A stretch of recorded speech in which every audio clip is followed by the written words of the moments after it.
Well, the eclipse is over, and now we move on to the next round of weather, which is going to be a major storm that's going to form and impact the eastern half of the United States with rain and wind and severe weather, particularly the severe weather part of this equation.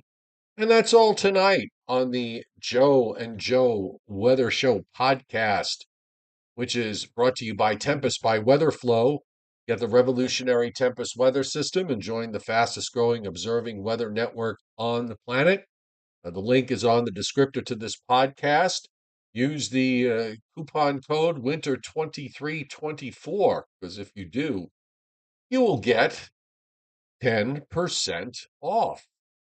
And here we are. I hope everybody had a great day and enjoyed the eclipse. Uh, I'm Joe Chaffee. For those of you who are new to the Joe and Joe Weather Show, to those of you who aren't new to the Joe and Joe Weather Show, you know who I am.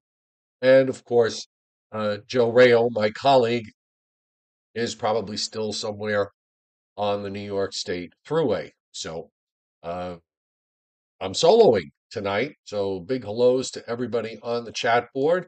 I assume that you guys can hear me and see me. So that's a good thing. Give me a nice thumbs up if you can, just in case. So, all right, so here we go. As far as the eclipse goes, at least here in North Georgia, it was a partial, and it got kind of on the darkish side, but there's also some high clouds around too. I really didn't pay too much attention to it today, to be quite honest. I went for a long almost 6 mile walk this morning, and then I went to the gym. So I got home. I was kind of tired, so I laid down on the couch and sort of fell asleep during the peak of it. But I did get to see some wonderful pictures, as you may have too.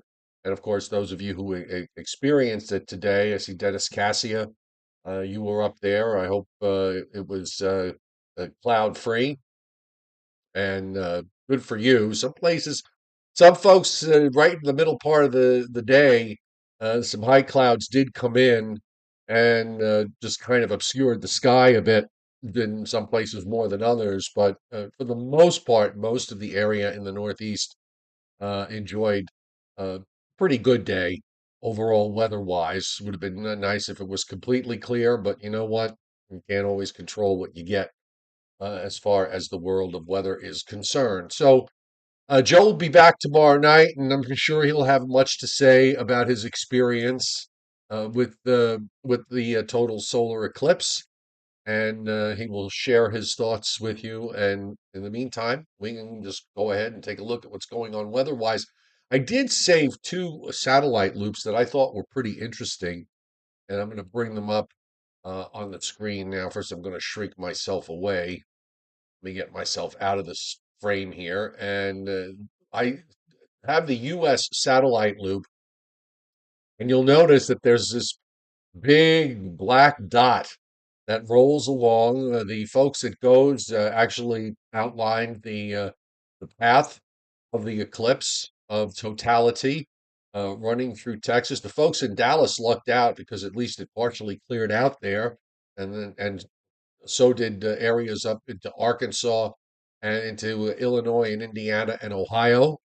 Then you see the high clouds that were moving across the Northeast. There are actually even a few showers aloft with that little arm of high cloudiness. That was all blow off from thunderstorms last night that were occurring in the upper Midwest. So that really just sort of spoiled it a little bit. But in northeastern New York, just got into the edge of the high clouds. And of course, in northern Vermont, northern New Hampshire, and in Maine, the sky conditions were quite good. So that is a plus. But we do want to point out that we are going to start to see some changes. And you notice this cloud moisture coming up from the Pacific again into Texas and Louisiana and Mississippi, and that's setting up severe weather issues tonight. As Also, we've got clouds up in the northern plains, and we've got energy that's coming into the Pacific Northwest. There's some scattered clouds over parts of the Southwest. But from Southeast Virginia down into North Florida, weather was pretty nice today. as it was also in parts of the plain states, although weather conditions there are going to be deteriorating. Now, here's that other loop that I pulled up. This is the North Atlantic view. And you can see the eclipse moving over northern New England at the beginning, and then the big black dot disappears in the middle part of the Atlantic because, as you see the dark line that's swinging from the right to the left, that is sunset. So you can't see an eclipse after sunset, and the black dot just pretty much disappears. So it's just kind of interesting to see it from the perspective of the North Atlantic satellite loop. So let's check out what's going on the radar tonight. And as I said, with some of those high clouds, there's actually, some very light rain shower activity that is moving across Long Island at the moment. I think most of it, though, is aloft, and also a couple of showers up in the Catskills to the Hudson, just getting to 87 in the middle and upper Hudson Valley, and in parts of northeastern Pennsylvania. Again, all of that left over from the blow off of thunderstorms that were in the Midwest last night. And meanwhile, we see an increase in shower and thunderstorm activity going on this evening across northeast Texas, southeast of Dallas Fort Worth. There's a broken line of thunderstorms there and a couple of severe thunderstorm warnings that have popped up. Also, seeing some severe thunderstorms in a cluster in West Texas and some heavy rains that are moving up into the northern half of Louisiana and extending into parts of Mississippi. Also, seeing some storms in southwest Louisiana, and also seeing a few thunderstorms and some severe weather in parts of Tennessee tonight, as some lead moisture has moved up in that area. And up in Minnesota, some rain showers there, northwestern Wisconsin, and we've got some rain that's coming in into the Pacific Northwest. So things are starting to pick up with regards to weather across the United States. And we do have the first flood watches up from northeast Texas and northern Louisiana into Mississippi and southern Arkansas. And I suspect there are going to be more going up in the coming days. We have the yellow area is a working tornado watch, and the salmon colors that you see with those counties in west central Texas, that is a severe thunderstorm watch. So it's a coming up on 7:45 p.m. Eastern time as the time of this live podcast. But um, we'll probably if you're watching this later on tonight, obviously the satellites and radars are all dated, so make sure you go to weather.gov to get the latest information regarding any severe weather. We've had some coastal flooding that's been going on. It's still going on. Minor coastal flooding in the coastal counties of New Jersey down into the Delmarva Peninsula. That should still kind of hang around a little bit tomorrow, but it's all minor. We're going to go to more of an onshore wind tomorrow. So you folks enjoyed temperatures that were in the 60s today, and in some cases middle to upper 60s. Although when the eclipse reached its peak, the temperatures actually dropped by 3 or 4 degrees during the mid-afternoon into the low 60s. Otherwise, there's not a whole lot happening. There's a few winter weather advisories up in the northern part of the Cascades, and that's really it as far as the watches and warnings are concerned. Now, I'm just going to take a look at forecast rainfall. We're going to use forecast because it's really all rain except for a few places up in the northwest and some of the mountains. But we do have significant rains of 5 to 7 inches possible on top of what's already fallen today. By the way, this is from 8 o'clock tonight on. So we are seeing 5 to 7 inches in parts of southern Arkansas, northwest Mississippi, northern Louisiana, and a fairly large area of 2 to 3 inches of rain that extends into Alabama and to Georgia, as well as into parts of Tennessee. Inch and a half to 2 inch rainfall amounts over the next 7 days. And again, this is, by the way, front end loaded. I'm sorry, this is only the one storm. It's not front end loaded. It's, let's call it mid period loaded because it's one storm system really for the eastern part of the United States in the next 7 days.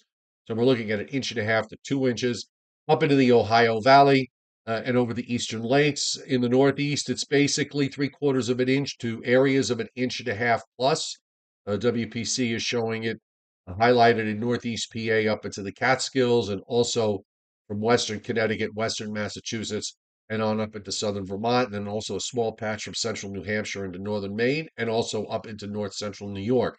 In the West, it's basically a half to three quarters of an inch from north of LA up through San Francisco, and then continuing northward to the Oregon line. Drops off and then picks up again to a half to three quarters with some heavier amounts inland in the Cascades, up to an inch and a half and a bit more as you get into the Canadian Southwest. And as far as snow is concerned, there really isn't, there's nothing in the east. And we just got a few pockets of a probability for at least two. And we're talking just some small areas in northwestern Montana and northeastern Idaho, and also in the Cascades, where in Washington State and up onto the Canada side, where we've got some areas where there's probability of at least two. But when we look in the east, again, it's nice and quiet.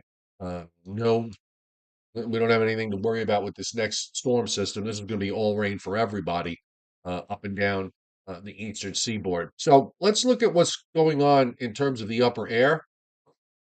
And this is where we are this evening.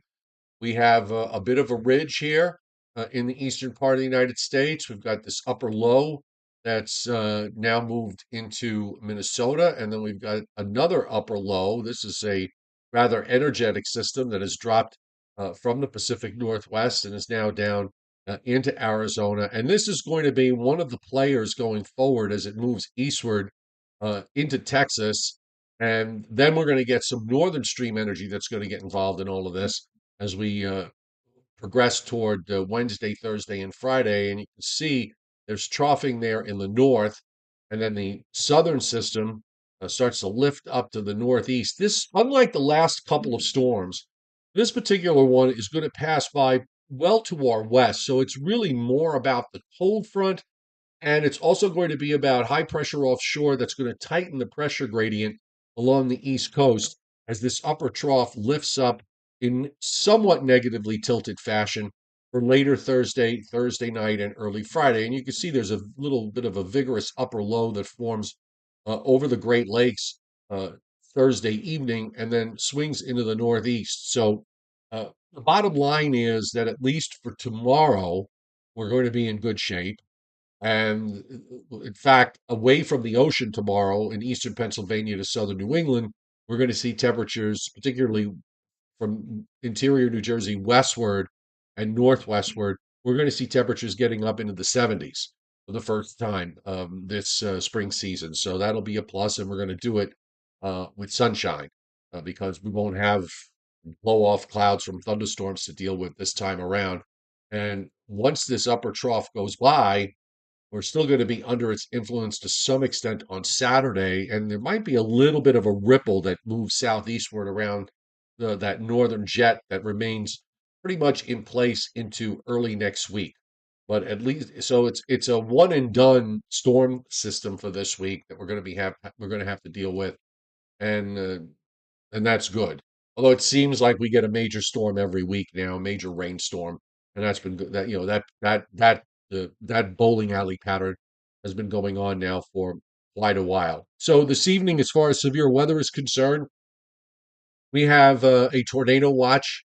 Again, this is at 7:50 p.m. Eastern time. So you're watching this later on. It's dated. Go to weather.gov for all the latest weather information in your neighborhood as far as severe weather is concerned.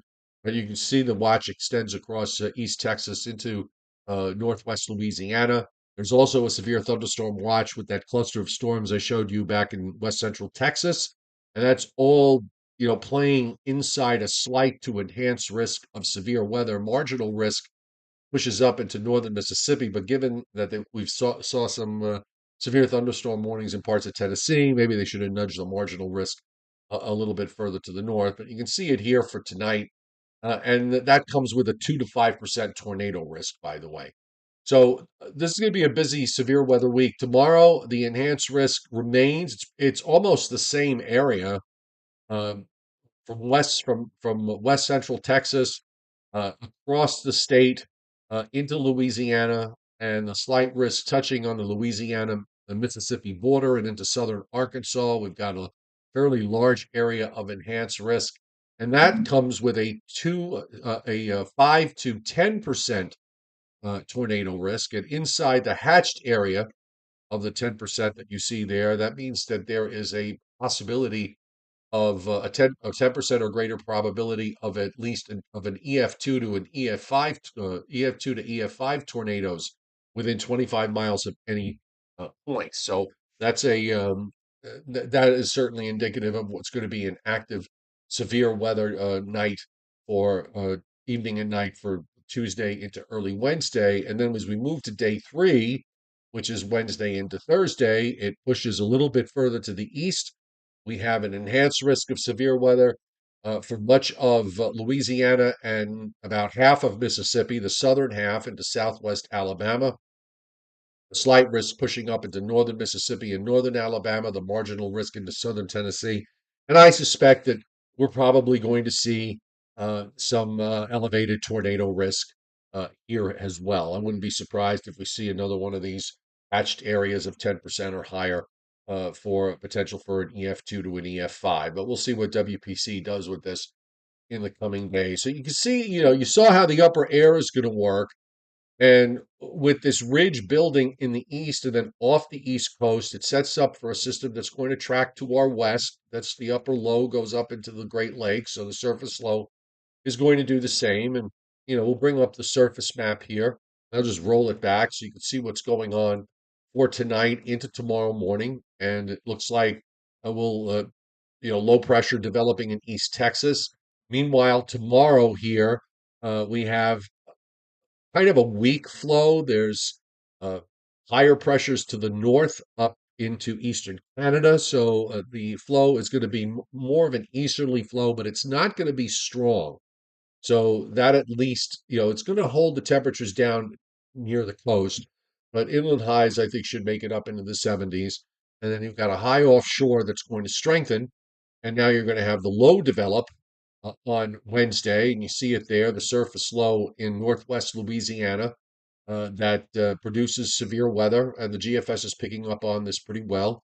Also seeing some heavy rains up into parts of Missouri. Now we could see a couple of showers scattered around on Wednesday. I think Wednesday is going to be a day where we're going to just maybe just be overcast with the ocean wind and temperatures just in the 50s. That high actually builds down from the Labrador to offshore. So that I think is going to keep most places in the 50s. Maybe the warmest spots inland get up close to 60. And then we'll watch this low start to develop and intensify. You can see the main low center is in southeast Missouri. That tracks to western Michigan. We'll probably see an arm of rain develop Wednesday night into Thursday morning in parts of upstate New York and New England. And then we'll get into the areas that miss out on that. We'll get into it later in the day on Thursday and Thursday night. And you'll notice, by the way, a ton of isobars here between the low, which gets down to a nine, down in the 980s, and then you have a high offshore that's off the map. But I'm trying to see if there's which isobar that is. So that's 1020. So 10, 16, 10, 20, 10, 24, 26, 28. There's at least into the 1030s. So you're going to have a tight pressure gradient here. So later Thursday night, we'll probably have strong southerly winds. Might even be enough for wind advisory criteria. We'll see.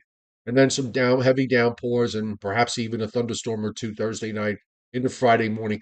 We're going to have to look to see, how the warm sector sets up here. I mean, looking at this, kind of tells me that the warm front is going to set up right. This is for Thursday afternoon.